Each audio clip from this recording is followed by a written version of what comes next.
Kampani ya Icukura amabuye mu murenge wa Karenge ho mu karere ka Rwamagana ifite ubuso bungana na hegitari 400 icukuraho gasegereti, ariko usanga hakiri imiryango myinshi ituye muri ubwo buso.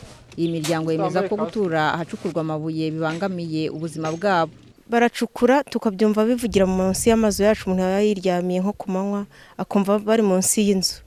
Kandi ikindi kibazo mfite ngewe, inzu yacu irasadutse niba byaratewe no gucukura munsi y'inzu, mbese mu nguni harasadutse, habaye nk'umutingito ko umuntu ashobora guhura n'ikibazo. Naho dere yanjye hari misimu bavuga ngo bareka bashakishe kuko yabamo hepfo mu rugo hari hepfo ntihari misimu, ashobora kwinjiramo ntitunabimenye uko batugezemo, uretse kumva nk'inyundo iri mu nzu yawe. Iki ni kimwe mu birombe bicukurwamo amabuye y'agaciro mu murenge wa Karenge. Ababituriye bavuga ko bafite impungenge ko abana babo bagwamo cyangwa amatungo kuko biba byegereye ahanini ingo z'abantu. Bakaba bifuza ko bagurirwa kugira ngo barengere ubuzima bwabo. Icyifuzo nyine nuko batugurira tugakura abana hejuru y'ibirombe, nk'ubu baba bari gukina bagenda impande y'ibi byobo birabyo hepfo n'ibiri munsi y'ikawa hariya byose biratuzitiye tukabiva impande.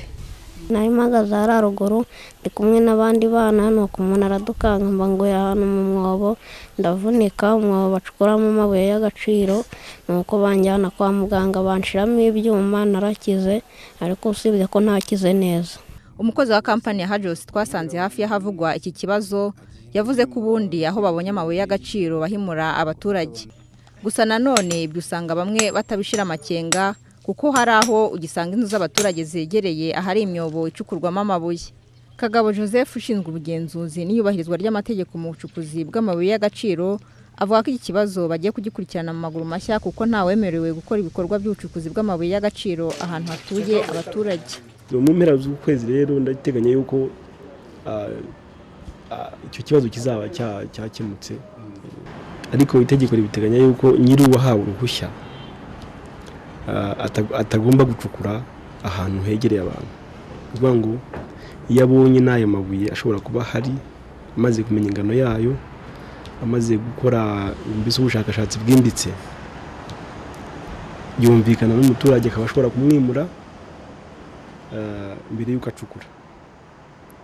Ntabwo byemewe rero yuko umuntu atangiye gucukura ahantu hagituye abantu.